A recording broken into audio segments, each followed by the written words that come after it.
Break के बाद आपका स्वागत है। चलिए एक बार फिर से आगे बढ़ते हैं गांव ढाणी की खबरों में। खबर दौसा के लालसोट से, जहां चिकित्सा एवं स्वास्थ्य मंत्री कालीचरण सराफ ने कहा कि भाजपा के कार्यकर्ता अपनी जिम्मेदारी को निभाने के लिए गांवों में जाएं तथा नए लोगों को पार्टी से जोड़ें। उन्होंने कहा कि प्रत्येक बूथ पर कार्यकर्ताओं की सक्रिय टीम ही पार्टी की असली ताकत है। दौसा के बांदीकुई में ग्रामीण चिकित्सा एवं स्वास्थ्य मंत्री कालीचरण सराफ ने कहा कि राजस्थान में 8 और मेडिकल कॉलेज खोले जाएंगे। चिकित्सा मंत्री ने ये बात रविवार को बसवा के राजकीय अस्पताल के नए भवन के शिलान्यास समारोह को संबोधित करते हुए कही। दौसा के मेवा में नेशनल हाईवे भरतपुर रोड स्थित अंबेडकर कॉलोनी में अज्ञात कारणों के चलते एक जने की मौत हो गई, जिसका शव अंबेडकर मूर्ति के समीप पड़ा मिला। पुलिस ने बताया कि मृतक की पहचान हरवीर निवासी अंबेडकर कॉलोनी के रूप में हुई है। फिलहाल पुलिस पूरी मामले की जांच कर रही है। दौसा के मेहंदीपुर बालाजी में खेड़ला के समीप मेहंदीपुर बालाजी दर्शन के लिए जा रहे श्रद्धालुओं से भरी कार पलटने से 6 श्रद्धालु घायल हो गए। घायलों को सीकराय अस्पताल में भर्ती करवाया गया। पुलिस ने राजमार्ग से क्षतिग्रस्त कार को हटवाकर सुचारू करवाया। झुंझुनू के नवलगढ़ में वेलफेयर सोसाइटी के अधीन नगरपालिका में सफाई कार्य करने वाले 21 कर्मचारियों ने बहाल करने की मांग को 27 जून को लोकपालिका का घेराव करेंगे। पालिका के सामने धरना चल रहा है। धरनार्थियों का आरोप है कि पालिका ने गैर कानूनी तरीके से इन कर्मचारियों को हटा दिया था। अलवर के कोट कासिम में जारी ग्रीनफील्ड एयरपोर्ट भूमि अधिग्रहण की प्रक्रिया के बीच ही उत्तर प्रदेश के जेवर में अंतर्राष्ट्रीय एयरपोर्ट की मंजूरी ने कोट कासिम, तिजारा, टपुकड़ा, किशनगढ़ बास अंचल में खलबली मचा दी है। कोट कासिम में एयरपोर्ट नहीं बनने की खबरों से आशंकित कई नागरिक संगठनों और व्यापारियों ने रविवार को जिले के प्रतिनिधियों के खिलाफ विरोध प्रदर्शन किया। धौलपुर के सेपो में थाना इलाके के गांव माखरा में बीती रात को अज्ञात चोरों ने एक घर के अंदर घुसकर सोने चांदी के आभूषण और 50,000 की नकदी चोरी कर ली। घटना के समय पीड़ित का पूरा परिवार घर के बाहर आंगन में सोया हुआ था। इसी बात का फायदा उठाकर चोरों ने अंदर से किवाड़ की कुंडी लगाकर पूरे घर को खंगाल डाला। 12 की छबड़ा में 7 तोपों की सलामी के साथ ही ईद के चांद का इस्तकबाल हो गया। यहाँ मुस्लिम समाज ईद आज मना रहा है और मौलवी इजहार हुसैन ईद की नमाज आज अदा करवाई। सीकर के धोद कस्बे में किसान संगठनों की ओर से एक बैठक आयोजित की गई, जिसमें 17 जुलाई को किसानों की ओर से महापड़ाव डालने की तैयारियों को लेकर चर्चा की गई। चूरू के सुजानगढ़ गांव खरडा के शिवालय में स्थित शिव मंदिर में मूर्ति प्राण प्रतिष्ठा समारोह शुरू हुआ। स्टेशन रोड स्थित वेंकटेश्वर मंदिर में आचार्य पंडित लक्ष्मीकांत दीक्षित ने कलश पूजन कर यात्रा को रवाना किया। यात्रा के दौरान सजाई गई सजीव झांकियां सभी के आकर्षण का केंद्र रही। विभिन्न सामाजिक संगठनों ने तोरण द्वार लगाए। सवाईमाधोपुर के गंगापुर सिटी में राजस्थान परिवहन निगम के हिंडौन आगार की रोडवेज बसें दैनिक शेड्यूल पर दौड़ लगा रही हैं, लेकिन निगम कर्मियों के वेतन के शेड्यूल की चाल बिगड़ी है। आगार को प्रतिदिन 9 लाख रुपए की आय होने के बाद भी चालक परिचालक कार्मिकों को वेतन के लाले पड़ रहे हैं। सवाईमाधोपुर के चौथ का बरवाड़ा में रमजान के 1 माह भूखे प्यासे रहकर रोजा रखने के बाद खुशी का त्योहार ईद उल फितर मनाया गया। भरतपुर के नदबई में निकटवर्ती गांव पीपराऊ में सर्व समाज की पंचायत आयोजित हुई। बैठक में समाज में कुरीतियों को जड़ से खत्म करने का संकल्प किया गया। दहेज, कन्या भ्रूण हत्या, शराब आदि कुरीतियां फैली हुई है, जिससे लोगों का स्तर गिरता जा रहा है। सभी कुरीतियों को खत्म करने का संकल्प यहां पर लिया गया। भरतपुर के पहाड़ी में मेवात में शांतिपूर्ण ईद की नमाज पढ़ी गई, जिसके बाद लोगों ने आपस में गले मिलकर एक दूसरे को ईद की मुबारकबाद दी। भरतपुर के डीग में कुम्हेर डीग सड़क मार्ग पर सैंत पेट्रोल पंप के पास किसी अज्ञात वाहन ने बाइक सवार को टक्कर मार दी, जिससे वह गंभीर रूप से घायल हो गया और उपचार के दौरान बाइक सवार की मौत हो गई। भरतपुर के डीग में डीग रेलवे स्टेशन पर लोगों के लिए ना तो बैठने के लिए छांव की व्यवस्था है और ना ही पीने के लिए पानी। दोपहर के समय पर धूप में पसीने से लथपथ अपने गंतव्य स्थान पर पहुंचने के लिए व्याकुल सैकड़ों लोग इन परेशानियों का सामना कर रहे हैं। भरतपुर के सीकरी में कस्बे में 2 दिवसीय भगवान जगन्नाथ रथ यात्रा महोत्सव कल से शुरू हुआ। इस आयोजन के तहत 25 जून को जगन्नाथ मंदिर पर प्रसाद वितरण, 1100 लड्डुओं से भगवान का भोग, दोपहर को ठाकुर जी का नगर भ्रमण और शोभा यात्रा का, शाम को प्रसाद वितरण, रात को रासलीला आयोजित हुई। भरतपुर के कामा में कस्बे में जलदाय विभाग के अधिकारियों की लापरवाही के चलते एक तरफ जहां कस्बे के कई मोहल्लों के लोगों को 3 दिन से पीने का पानी नसीब नहीं हो रहा है, भरतपुर के बयाना में कस्बे के गऊ घाट रोड पर बनी रेलवे की अंडरपास पुलिया में जल भराव से राहगीरों सहित वाहन चालकों को परेशानियों का सामना करना पड़ रहा है, जिससे मोक्ष धाम में अंतिम संस्कार के लिए जाने के दौरान भी लोगों को भारी असुविधा हो रही है। भरतपुर के कुम्हेर में कस्बे सहित क्षेत्र के गांव चौकीपुरा, झरेरा, सेह, बाबेन में 1 माह से आरओ प्लांट खराब होने से गांव में पीने के पानी का संकट छाया हुआ है। ग्रामीणों ने बताया कि गांव में जलदाय विभाग द्वारा पानी की कोई व्यवस्था उपलब्ध नहीं करवाई जा रही है। जयपुर के दूदू में ईद का त्योहार मनाया गया। यहां दूदू, नरेना, मौजमाबाद और महिला मस्जिद में नमाज अदा की गई और एक दूसरे को गले मिलकर ईद की बधाई दी गई और देश में अमन चैन की दुआ मांगी गई। सवाईमाधोपुर के खंडाल में अवैध बजरी खनन धड़ल्ले से चल रहा है। यहां आए दिन कस्बे से कई बजरी की ट्रॉलियां गुजर रही है। सूचना के बाद भी प्रशासन कोई कार्रवाई नहीं कर रहा है। अजमेर के भिनाई में बस स्टैंड सहित कस्बे के अनेक क्षेत्र में अस्थायी अतिक्रमण की भरमार है। यहां सड़क किनारे केबिनें लगाई गई है, जिसके बाद आमजन ने प्रशासन से अतिक्रमण हटाने की मांग की है। झुंझुनू के उदयपुर वाटे में ईदगाह मस्जिद में इमाम गुलाम रसूल ने नमाज अदा करवाई और शांतिपूर्वक ईद मनाई गई। सभी ने गले मिलकर आपस में ईद की मुबारकबाद दी। भरतपुर के हलैना सहित आसपास के गांव में देर रात तक शराब की दुकानें खुली रहती है। आए दिन शराबियों द्वारा होने वाले बदतमीजी के कारण ग्रामीण परेशान हो रहे हैं, लेकिन पुलिस एवं आबकारी विभाग इस ओर कोई ध्यान नहीं दे रहा है। धौलपुर के बसेड़ी में मुंडिक गांव में स्वच्छ भारत अभियान की खुलेआम धज्जियां उड़ाई जा रही है। गांव में पक्के मठ के रास्ते में जलभराव से ग्रामीणों को दिक्कतों का सामना करना पड़ रहा है। मूल रास्ते पर गंदगी और कीचड़ का साम्राज्य फैला हुआ है। जलभराव के कारण मच्छरों की संख्या में लगातार इजाफा भी हो रहा है। धौलपुर के मनिया में ग्राम पंचायत बीरपुर में सर्व समाज की ओर से नशा मुक्ति को लेकर महापंचायत की गई, जिसमें पंचों ने कहा कि युवाओं में दिन पर दिन नशे की आदतें बढ़ती जा रही है, जिसके लिए सभी को मिलकर नशा मुक्त गांव करना होगा। पंचों की ओर से गांव में शराब पीने तथा बेचने पर पूरी तरह से रोक लगाने का फैसला लिया गया। करौली के मंडरायल में नीदर बांध की चादर के पास लगे कैमरे में सुल्तान टी 72 दिखा। वन अधिकारी प्रदीप शर्मा ने ये जानकारी दी और बताया कि कुछ दिनों में शावकों की किलकारी गूंजने वाली है। राजसमंद के आमेर थाना क्षेत्र के गाडरिया वास में 4 वर्षीय बच्ची सपना की पानी के होद में डूबने से मौत हो गई। सपना खेलते समय घर के पास बाड़े में बने खुले होद में अचानक गिर गई थी। अलवर के बांसू में गांव गुंता शाहपुर सहित बाबा खेतानाथ गौशाला समिति के चारे के अभाव में गौवंश भूखे मर रही है। इस संबंध में पूर्व छात्र संघ अध्यक्ष प्रदीप यादव के नेतृत्व में छात्रों ने एसडीएम दीनानाथ बब्बल को ज्ञापन सौंपकर गायों के लिए चारे की व्यवस्था करवाने की मांग की है। अलवर के बहरोड में मुंडनवाड़ा कला से जाट बहरोड जाने वाला सड़क मार्ग अपनी दुर्दशा पर आंसू बहा है। यह सड़क मार्ग मात्र 3 किलोमीटर का है, लेकिन इसकी कोई सुध नहीं ले रहा है। धौलपुर की बाड़ी में थाना पुलिस ने दोनारी गांव से गायब नाबालिग को ओंडेला रोड से दस्तयाब करने में सफलता हासिल कर ली है। पुलिस ने बताया कि नाबालिग को गांव में माह भर पूर्व एक शादी में डीजे बजाने के लिए आए युवक उसकी सहमति से भगाकर ले गया था। दोनों इलाहाबाद कोर्ट में शादी करना चाहते थे। खबर पंचायत में यहाँ रुकेंगे छोटे से ब्रेक के लिए। ब्रेक के बाद चल लौटेंगे।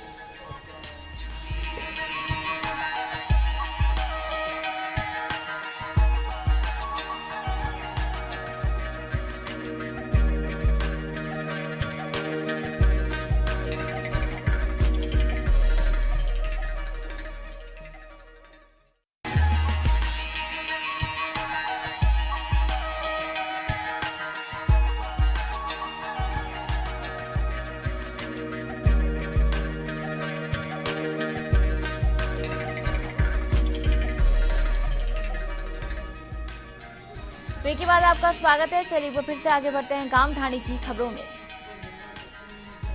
खबर चूरू के सरदार शहर से, जहां स्वच्छ भारत अभियान को लेकर बैठक आयोजित की गई। ग्राम पंचायत शिमला के अटल सेवा केंद्र में हुई बैठक में अध्यक्षता करते हुए सरपंच उपेंद्र सिंह ने कहा कि पंचायत के विकास की पहली कड़ी है स्वच्छता। इस दौरान ग्राम सेवक के योजनाओं के बारे में जानकारी दी गई। जैसलमेर के पोखरण में ईद पर्व पर स्नेह मिलन समारोह आयोजित किया गया। एसडीएम मूल सिंह राजावत सहित प्रशासनिक अधिकारी मौजूद रहे। सीकर के लक्ष्मणगढ़ में ईद उल फितर का त्योहार हर्षोल्लास के साथ मनाया जा रहा है। यहाँ ईद की मुख्य नमाज ईदगाह में अदा की गई और देश प्रदेश में खुशहाली और आपसी भाईचारे की दुआ मांगी गई। इसके बाद मुस्लिम भाइयों ने एक दूसरे को गले मिलकर ईद की बधाई दी। यहाँ विधायक गोविंद सिंह डोटासरा भी ईद की बधाई देने पहुंचे। जोधपुर के ओसिया में भाजपा के प्रदेश नेतृत्व के आह्वान पर जोधपुर देहात के जिलाध्यक्ष भोपाल सिंह बड़ला के निर्देशानुसार विस्तार कार्यक्रम चलाया जा रहा है। यहाँ भाजपा जिलाध्यक्ष सुरेश बाबल ने कार्यकर्ताओं को संबोधित करते हुए कहा कि भाजपा के कार्यकर्ताओं को अधिक से अधिक समय संबंधित बूथ पर प्रवास करना चाहिए। जोधपुर के बालेसर में जल संसाधन मंत्री सुरेंद्र गोयल ने बूथ संख्या 258 मंडल आगोलाई की पंचायत कोंडरी से भाजपा जिला फलौदी के बूथ विस्तार कार्यक्रम का शुभारंभ किया।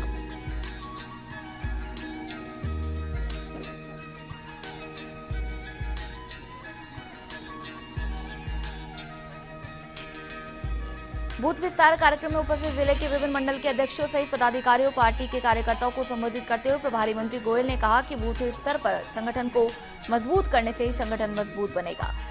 कार्यक्रम में शेरगढ़ विधायक बाबू सिंह राठौड़, जोधपुर जिला प्रमुख पूनाराम चौधरी, फलौदी जिला अध्यक्ष रेवंत सिंह राजपुरोहित, बालेसर प्रधान बाबू सिंह इंदा सहित कई मंडल अध्यक्ष कार्यकर्ता मौजूद रहे। जोधपुर के ओसिया में एक कार से 51 किलो 300 ग्राम डोडा पोस्ट बरामद कर पुलिस ने 4 तस्करों को गिरफ्तार किया। इन पर अवैध मादक पदार्थ की तस्करी की धारा के तहत कार्रवाई की गई। बूंदी के नैनवा में थाना पुलिस आबकारी विभाग का कार्य कर रही है। पुलिस ने कुम्हारिया गांव में अवैध शराब के खिलाफ कार्रवाई करते हुए एक युवक को गिरफ्तार कर उसके कब्जे से 99 पव्वे बरामद किए। टोंक की देवली में मंत्री यूनुस खान की घोषणा अमल नहीं हो सकी। मंत्री ने देवली से केकड़ी तक सड़क बनाने का वादा किया था, जिसके 1 साल बाद भी सड़क नहीं बन सकी, जिसके चलते लोगों को परेशानियों का सामना करना पड़ रहा है। टोंक के निवाई में एक घर पर एसी लगाने आए युवक को पैसों की बात पर गोली मार दी गई, जिसके बाद घायल को जयपुर रेफर किया गया। फिलहाल पुलिस मामले की जांच कर रही है। जालोर के सांचौर में जाखल गांव में पेयजल संकट से ग्रामीण परेशान हो रहे हैं। यहां पानी सप्लाई के समय बूस्टर लगाने से हालात बिगड़ गए हैं और जलदाय विभाग भी बूस्टर लगाने वालों के खिलाफ कोई कार्रवाई नहीं कर रहा है। जालोर के जसवंतपुरा में नवोदय विद्यालय में कक्षा 6 में प्रवेश के लिए आयोजित परीक्षा के परिणाम घोषित कर दिए गए हैं। प्रवेश परीक्षा परिणाम जवाहर नवोदय विद्यालय की वेबसाइट पर देखे जा सकते हैं। जालोर के आहोर में कस्बे में संचालित हो रहे निजी अस्पताल नियमों को ताक पर रखकर अस्पताल में संचालित मेडिकल की दुकान बिना फार्मासिस्ट के संचालित की जा रही है, पर चिकित्सा विभाग कार्रवाई के नाम पर खानापूर्ति कर रहा है। अजमेर के विजयनगर में राजस्थान युवा बोर्ड अध्यक्ष भूपेंद्र सैनी के 27 मील चौराहे अल्पप्रवास पर माली सैनी समाज अध्यक्ष ओम प्रकाश माली के नेतृत्व में माली सैनी समाज व भाजपा मंडल की ओर से माला पहनाकर स्वागत किया गया। करौली के टोडा भीम में जमीनी विवाद के मामले में आरोपी हरिराम बैरवा को पुलिस ने गिरफ्तार किया, जिसे हिंडौन न्यायालय में पेश किया गया, जहां से मजिस्ट्रेट ने आरोपी को 15 दिन की न्यायिक अभिरक्षा में भेजने के आदेश दिए। मामला जमीन बंटवारे को लेकर हुए 2 पक्षों में खूनी संघर्ष का है, जिसमें एक वृद्ध की मौत हो गई थी। झालावाड़ के झालर अपार्टमेंट में सारोला में वन भूमि से अतिक्रमण हटाने पहुंची टीम पर लोगों ने पथराव किया। मामले में पुलिस ने 4 लोगों को गिरफ्तार किया है। मामला कमाल नवावासा पंचायत निचिताई गाँव का है। सवाईमाधोपुर के बौली में क्षेत्र के सुंदरपुर गांव स्थित राजकीय उच्च प्राथमिक विद्यालय में शिक्षकों की कमी के चलते विद्यार्थियों की पढ़ाई बाधित हो रही है। कई बार शिकायत के बावजूद भी शिक्षा विभाग मौन बना हुआ है। अजमेर के पीरसांगन उपखंड क्षेत्र में अवैध शराब की दुकानें धड़ल्ले से संचालित की जा रही है और विभागीय अधिकारी सब कुछ जानते हुए भी मौन बने बैठे हैं, जिसके चलते जिम्मेदार विभाग के अधिकारियों से मिलीभगत की आशंका जताई जा रही है। हनुमानगढ़ के टिब्बी में दिव्य ज्योति जागृति संस्थान की ओर से साप्ताहिक सत्संग कार्यक्रम का आयोजन हुआ। साध्वी स्वधा भारती ने कहा कि ईश्वर ने प्रत्येक मनुष्य को कर्म करने की छूट दी है। हनुमानगढ़ के नोहर में ईंट भट्टा एसोसिएशन के जिलाध्यक्ष एडवोकेट बाबूलाल चाचर ने श्रम रोजगार कारखाना राज्य मंत्री सुरेंद्र सिंह टीटी को ज्ञापन भेजकर ईंट भट्टों संचालकों की समस्याओं का निराकरण की मांग की है। हनुमानगढ़ के भादरा में किसानों का कर्ज माफी, कर्ज मुक्ति के लिए स्वामीनाथन आयोग की सिफारिशें लागू करने, फसलों का लाभकारी मूल्य देने, नहरों में पूरा पानी देने जैसी समस्याओं पर बैठक हुई। बैठक में फैसला लिया गया कि किसानों की अनेक समस्याओं के समाधान की मांग को लेकर अखिल भारतीय किसान सभा के बैनर तले 17 जुलाई किसान कर्फ्यू लगाया जाएगा। हनुमानगढ़ के संगैया में शिक्षा के क्षेत्र में सराहनीय और उत्कृष्ट कार्य करने पर नोडल अधिकारी और संगरी के प्रधानाचार्य लालचंद कोचर का निजी शिक्षण संस्था संघ की ओर से सम्मान किया गया। अजमेर के केकड़ी में श्याम परिवार के तत्वाधान में नगरपालिका रंगमंच पर भव्य एवं विशाल भजन संध्या का आयोजन किया जाएगा। श्याम परिवार केकड़ी के अध्यक्ष राकेश फतेहपुरिया ने बताया कि भजन संध्या में कोलकाता के राजपारिक भजनों की सरिता बहाएंगे। भजन संध्या के दौरान श्याम दरबार की आकर्षक झांकी सजाई जाएगी। बाड़मेर के बायतू पुलिस थाना में सीएलजी सदस्यों की बैठक आयोजित हुई। ये बैठक उपखंड अधिकारी हेताराम चौहान की अध्यक्षता में हुई। इस दौरान ईद के त्योहार पर शांति और सौहार्द बरतने की अपील की गई। साथ ही क्षेत्र में कानून व्यवस्था को लेकर भी चर्चा की गई। बाड़मेर के बालोतरा में पुलिस ने कुख्यात शराब तस्कर राजू ईश्राम को गिरफ्तार किया। यहां पचपदरा पुलिस ने इसे प्रोडक्शन वारंट पर गिरफ्तार किया। राजू ईश्राम कुख्यात लेडी तस्कर समता बिश्नोई का करीबी है। सीकर के लोसल में 1 जुलाई से लागू होने वाले जीएसटी को लेकर दांतारामगढ़ व धोद तहसील व्यापार संघ की सेमिनार आज शहर के सूर्य सदन में आयोजित की गई। कार्यशाला में जयपुर सीकर के वाणिज्य कर अधिकारी सीए व व्यापार मंडल के पदाधिकारियों ने जीएसटी पर मार्गदर्शन किया और व्यापारियों के सवालों का जवाब दिया। डूंगरपुर की चौथरी में सड़क का निर्माण अदरझूल में है। यहाँ चौथरी तहसील कार्यालय की पहुंच सड़क अदरझूल में होने से ग्रामीणों को परेशानी का सामना करना पड़ रहा है। मुख्य सड़क से तहसील कार्यालय की सड़क बनाने के लिए पीडब्ल्यूडी मंत्री ने उद्घाटन के मौके पर घोषणा की थी। जोधपुर के भोपालगढ़ में पंचायत समिति राजस्थान प्रदेश कांग्रेस कमेटी की आईटी सेल जिला कार्यकारिणी में बलराम जाखड़ रवि कलश को जोधपुर जिला के सह संयोजक पद की जिम्मेदारी सौंपी गई है। जोधपुर के ओसिया क्षेत्र में औरतें और लड़कियों के बाल काटने, लाल काली टीकियां लगाने, शरीर पर आकृति बनने के किस्सों के रोजाना अफवाहों के चलते क्षेत्र के लोगों में डर और खौफ बना हुआ है। जिसका अभी तक कोई निवारण नहीं हो पाया है और पुलिस प्रशासन भी इस पर असमंजस की स्थिति में है। बारा के छिपा बड़ौद सारथल में जलदाय विभाग के कनिष्ठ अभियंता का 1 साल से पद खाली चल रहा है। कई बार उच्च स्तरीय अधिकारीगण को अवगत करा चुके हैं। जयपुर के सामरलेक में जीएसटी को लेकर कार्यशाला का आयोजन हुआ। कस्बे सहित आसपास के व्यापारीगण मौजूद रहे। बारा के अंता में राजकीय महाविद्यालय में एडमिशन शुरू होने के साथ 140 सीटों के लिए 204 आवेदन फॉर्म जमा हुए। 4 जुलाई तक फीस जमा कराने की आखिरी तारीख है। हनुमानगढ़ के नोहर में वकीलों और जेलर के बीच हुआ विवाद अब कोर्ट तक पहुंच गया है। इससे पहले संघ ने शुक्रवार को संघ अध्यक्ष प्रहलाद सिंह आर्य की अध्यक्षता में बैठक आयोजित कर जेलर के विरुद्ध निंदा प्रस्ताव पारित किया था। गुरुवार को जेलर द्वारा दुर्व्यवहार करने के मामले में शुक्रवार को भी वकीलों ने न्यायालय में कार्य बहिष्कार कर विरोध जताया, परिवाद दायर किया।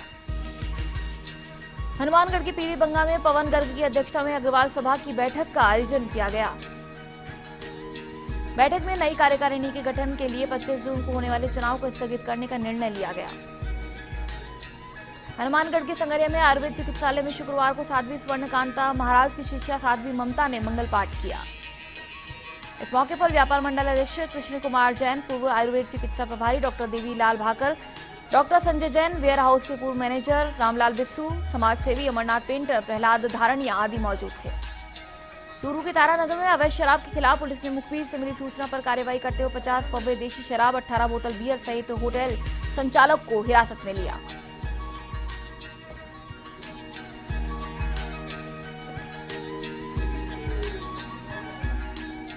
खबर पंचायत में फिलहाल इतना ही, लेकिन देश और प्रदेश की ज्यादा खबरों के लिए आप विजिट कर सकते हैं हमारी वेबसाइट firstindianews.com। नमस्कार।